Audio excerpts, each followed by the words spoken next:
کرنے کا ایک فائدہ یہ ہے کہ بندے کے مرنے کے بعد بھی اس کا علم جو ہے یہ اللہ تبارک و تعالیٰ اس کو اجر کی شکل میں دیتا رہے گا، اس کا ثواب کی شکل میں ملتا رہے گا۔ یہ دنیا سے چلا بھی گیا لیکن اس کا علم کا فائدہ اللہ تبارک و تعالیٰ اس کو مرنے کے بعد بھی اس کے قبر میں اس کو پار ہر جگہ ملتا رہے گا۔ یہ صرف علماء کا کام نہیں ہے میرے بھائیوں، اگر آپ کو کچھ معلوم ہے، آپ کے ذریعے سے اگر کوئی آدمی اپنے آخرت سنوار لیتا ہے، آپ کی وجہ سے اگر کوئی شرک سے نکل کر کے صحیح دین کی طرف آتا ہے، اگر کوئی آدمی جو غیر مسلم ہے اگر اپنے دین کو، اگر اسلام کو سمجھ کر کے آپ کے اخلاق کی وجہ سے اپنے دین کی طرف آتا ہے تو یہ بھی آپ کے لیے صدقہ جاریہ بن جائے گا، اور یہ آپ کے مرنے کے بعد آپ کے لیے اللہ تبارک و تعالیٰ اعمال یہ جاری رہیں گے۔ اور آپ کی وجہ سے اگر کوئی بندہ نماز نہیں پڑھ رہا ہے، وہ بندہ اگر نماز پڑھنا شروع کر دے، صدقہ جاریہ ہے آپ کے لیے کہ مرنے کے بعد بھی اس کا ثواب آپ کو ملتا رہے گا۔ تو میرے بھائیوں، ایسے علم کو کیا ہے ہم عام کرتے رہیں، اور اللہ کے نبی صلی اللہ علیہ وسلم نے کہا اذا مات الانسان انقطع عنه عمله الا من ثلاث، اللہ کے نبی صلی اللہ علیہ وسلم نے کہا کہ تین چیزیں ایسی ہیں جب انسان مر جاتا ہے تو مرنے کے بعد اس کے سارے عمل ختم ہو جاتے ہیں، اس کو کچھ بھی ثواب نہیں ملتا، اس کا عمل ہی ختم ہو گیا۔ لیکن تین چیزیں ایسی ہیں کہ انسان مر بھی جائے لیکن اس کا ثواب اس کو ملتا رہے گا۔ وہ تین چیزیں ہیں الا من صدقۃ جاریہ، ایسا صدقہ جو ہمیشہ چلنے والا ہو۔ انسان مطلب مثلا کہ اگر کوئی کنواں کھود کے دے رہا ہے، اس کنویں کے ذریعے سے لوگ کئی سالوں تک، کئی مہینوں تک یہ لوگ کیا ہے اس کے ذریعے سے پانی سے اس کنویں سے لوگ فائدہ اٹھا رہے ہیں، یہ صدقہ جاریہ ہے۔ انسان چلا بھی جائے لوگ اس سے فائدہ اٹھا رہے ہیں، اس کا ثواب ملتا رہے گا۔ ایسے صدقے ہم کرتے رہیں۔ اور اسی طرح اور ایک او علم ینتفع بھی، ایسا علم جو لوگوں کو نفع بخش ہو، فائدہ پہنچنے والا ہو، ایسا علم اگر ہم لوگوں کو سکھائیں، اگر ہمارے پاس کچھ علم ہے اس علم کو ہم لوگوں کے سامنے پیش کریں، ان کو بتلائیں۔ اگر ہمارے سامنے کوئی غلطی کر رہا ہے اس علم کو ان کے سامنے رکھے، آپ کی وجہ سے اگر وہ آدمی سدھر جائے، صحیح عمل کرنے لگ جائے، تو آدمی جب تک وہ صحیح عمل کرتا رہے گا آپ کو اس علم کا فائدہ آپ کو پہنچتا رہے گا۔ اور اسی طرح ایک فائدہ یہ جو ایک عمل وہ بھی ایسا بھی ہے، او ولد صالح يدعو له، ایک عمل ایسا ہے جو اپنے اولاد کو نیک بنا کر کے جاؤ، کہ آدمی جب مر جائے تو مرنے کے بعد اس کی نیک اولاد اس کے بارے میں، اس کے حق میں دعائیں کرے، اس کی مغفرت کے بارے میں دعائیں کرے۔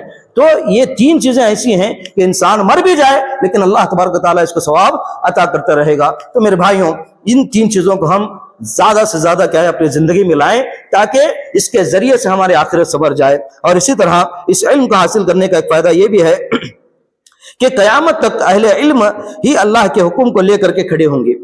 اس علم کو اگر کوئی فائدہ، اگر صحیح کتاب اللہ اور سنت رسول کو اگر ہم لیں گے تو بندہ جب تک اس دنیا میں رہے گا کتاب و سنت پر ہی رہے گا، اس پر ہی ٹکا رہے گا۔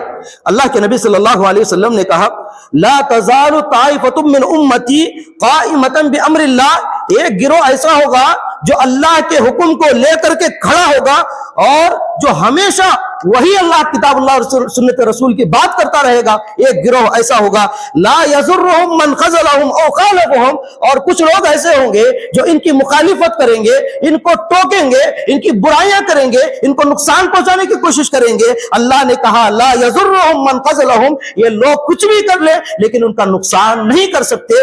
اور اللہ نے آگے کہا حتی یاتی امر اللہ، یہاں تک کہ اللہ کا حکم آ جائے گا، وہم ظاہرون علی الناس، یہ لوگ لوگوں پر ظاہر ہو جائیں گے۔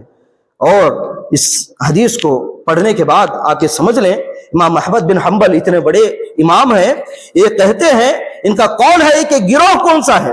یہ گروہ جو کھڑا ہوگا حق کو لے کر کے، کتاب اللہ اور سنت رسول کو لے کر کھڑے ہوگا، اور لوگ ان کی مخالفت بھی کریں گے، لوگ ان کو ٹوکیں گے، ان کی برائیاں کریں گے، ان کو چھینیں گے، لیکن اللہ تبارک و تعالیٰ کے حکم کے بغیر ان کو کچھ بھی نقصان نہیں پہنچا سکتے۔ اور یہ گروہ کون سا ہوگا؟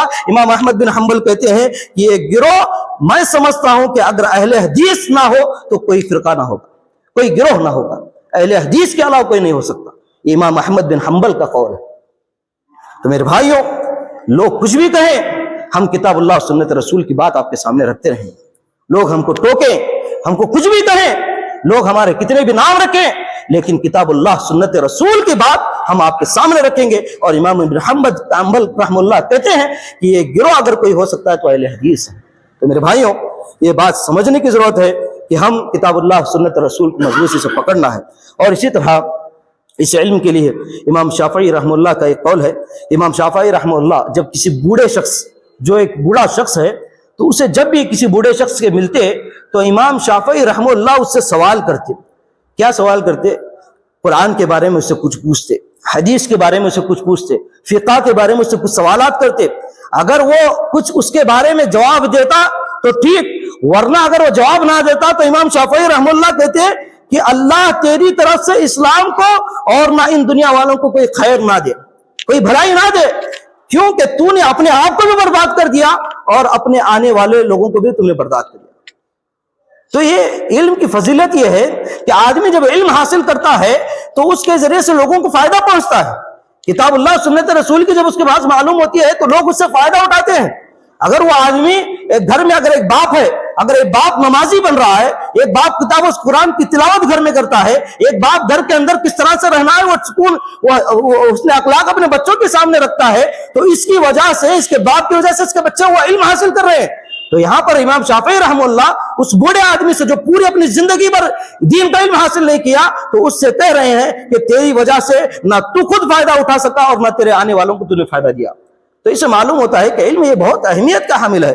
اور اسی طرح اس علم کو حاصل کرنے کا ایک فائدہ یہ بھی ہے کہ یہ جنت کا عظیم راستہ ہے. ابو ہریرہ رضی اللہ عنہ بیان کرتے ہیں کہ اللہ کے نبی صلی اللہ علیہ وسلم نے کہا، من سلک طریقا یلتمس فیہ علما، جو شخص علم کو حاصل کرنے کے لیے کوشش کرتا ہے، جو علم کے راستے پر چلتا ہے، تو اللہ کے نبی صلی اللہ علیہ وسلم نے کہا سہل اللہ لہ بہ طریقا الی الجنہ، تو اللہ تبارک و تعالیٰ اس کے لیے جنت کا راستہ آسان کر دیتا ہے.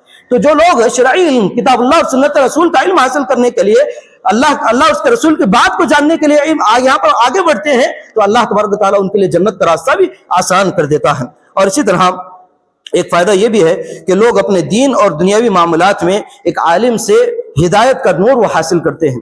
اگر کوئی عالم ہے، اس کے ذریعے سے لوگ کیا ہے صحیح علم حاصل کرتے ہیں. اللہ کے نبی صلی اللہ علیہ وسلم نے کہا کہ تم میں سے ایک ایسا شخص تھا جو ایک زمانے میں ایک ایسا شخص تھا جو 90 پر 9 لوگوں کو قتل کر دیا.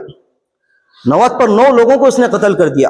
اور اس کے بعد اس نے سوچا کہ اس پوری دنیا کے اندر کوئی ایسا بڑا عالم ہو جو میں اس سے ملوں اور مل کر کے اپنے بارے میں پوچھوں کہ میں نے 90 پر 9 لوگوں کو قتل کر دیا، میرا کیا حال ہوگا، کیا میری توبہ قبول ہوگی. تو لوگوں نے اس کو ایک بڑے راہب جو پادری ہوتا ہے اس کے بارے میں بتلایا. تو اس نے جا کر کے اس راہب سے پوچھا کہ میں نے اس 90 پر 9 شخص کو میں نے قتل کر دیا، تو کیا میرے لیے کوئی توبہ کی کوئی راستہ ہو سکتا ہے. تو اس کے بعد اس نے کہا کہ کوئی راستہ نہیں ہے. تو اس کے بعد اس نے اس راہب کو قتل کر دیا، اور اس کے بعد اس کو بھی قتل کر کے اس نے 100 قتل کر دیے. پھر اس کے بعد اس نے ایک بڑے عالم کو ڈھونڈنے کی کوشش کی، ہو سکتا ہے کہ میری توبہ کا کوئی راستہ نکل جائے. پھر اس کے بعد اس نے ایک بڑے عالم کو تلاش کیا. لوگوں نے ایک بڑے عالم کے بارے میں جب اس کو بتلایا تو اس نے وہاں پر جا کر کے کہا کہ میں نے 100 آدمیوں کو قتل کر دیا، کیا میرے لیے توبہ کا کوئی راستہ ہو سکتا ہے. تو اس عالم نے کہا کہ تمہاری توبہ اور تمہارے معاملے تمہارے درمیان کون آ سکتا ہے، تمہاری توبہ اور تمہارے درمیان کون آ سکتا ہے. تو یہی سننا تھا کہ اس نے کیا ہے اللہ سے توبہ کی. تو یہ ایک عالم کا ایک ذہن ایسا ہوتا ہے جو جاننے والا ہوتا ہے، جو سمجھنے والا ہوتا ہے، اس کو جواب کہاں پر کس طرح سے دینا اس کو معلوم ہوتا ہے. تو یہ عالم جو ہوتا ہے یہ لوگوں کو صحیح علم پہنچانے کی کوشش کرتا ہے. تو یہاں پر دیکھیے وہی بات تھی دونوں کی طرف، لیکن یہ جو توبہ ہے یہ اس کو نہیں معلوم، کہ ہم کو نہیں معلوم کہ اللہ کس کی توبہ قبول کرے گا. یہی بات وہ بتانا چاہ رہے تھے کہ اللہ تبارک و تعالیٰ کس کی توبہ قبول کرے گا، تمہاری توبہ اللہ جانے. تو اللہ تبارک و تعالیٰ سے تم توبہ مانگو، اللہ تبارک و تعالیٰ قبول کرے. تو اس طرح سے کیا ہے لوگ علم کہ ایک عالم جو ہوتا ہے جو جاننے والا ہوتا ہے وہ صحیح علم اور صحیح فیصلے وہ صحیح جگہ پر وہ کرتا ہے. اور اسی طرح ایک اس علم کو حاصل کرنے کا ایک فائدہ یہ بھی ہے کہ اللہ تبارک و تعالیٰ نے اہل جو علم والے ہوتے ہیں ان کی محبت اور ان کے ڈر کو بھی اللہ تعالیٰ لوگوں کے دلوں میں پیدا کرتا ہے. اسی کے تعلق سے اللہ تبارک و تعالیٰ نے قرآن میں کہا ان الذین آمنوا وعملوا الصالحات سیجعل الرحمن ودا. اللہ تبارک و تعالیٰ نے کہا کہ جو لوگ ایمان لے کر کے آئے اور نیک عمل کیے، اللہ تبارک و تعالیٰ ان کے جو محبت ہے لوگوں کے دلوں میں اللہ تبارک و تعالیٰ ڈال دے گا. تو اگر آپ دیکھیں اب یہاں پر دیکھیں کوئی بزرگ ہمارے پاس رہتے ہیں، لیکن اگر وہ نمازوں کے بڑے پابند ہیں، ان کے پاس ایک اچھا علم ہے، لوگ خود بخود ان کی محبت ان کے چاہیں گے، ان سے ملنا لوگ چاہیں گے، ان کی ڈر ان کا، جب ان کے سامنے اگر کوئی برائی آدمی کرتا ہے تو ڈر جاتا ہے کہ میں ان کے سامنے برائی نہیں کر سکتا، ان کے سامنے میں نہیں بیٹھ سکتا، ان کے سامنے بیٹھتا ہے تو بڑی عزت کے ساتھ بیٹھتا ہے۔ یہ کیوں؟ یہ علم ہے، یہ اللہ تبارک و تعالیٰ کے نیک عمل کرنے کی وجہ ہے کہ اللہ تبارک و تعالیٰ ان کی محبت کو لوگوں میں دلوں کے ڈال رہا ہے۔ تو یہ علم حاصل کرنے کا فائدہ ہے کہ بندے کی محبت اللہ تبارک و تعالیٰ خود بخود لوگوں کے دلوں میں ڈال دیتا ہے، کہ بندہ اس کے ذریعے سے لوگوں کی محبت پہ آ جاتی ہے، اور اس کا خوف جو ہوتا ہے، جو خشیت اللہ اور اس کے رسول کی تعلیمات پر چلنے کا ہوتا ہے، تو اس کی وجہ سے خود بخود لوگوں کے اندر ان کا ڈر پیدا ہو جاتا ہے کہ ان کے سامنے یہ برائی نہیں کر سکتا۔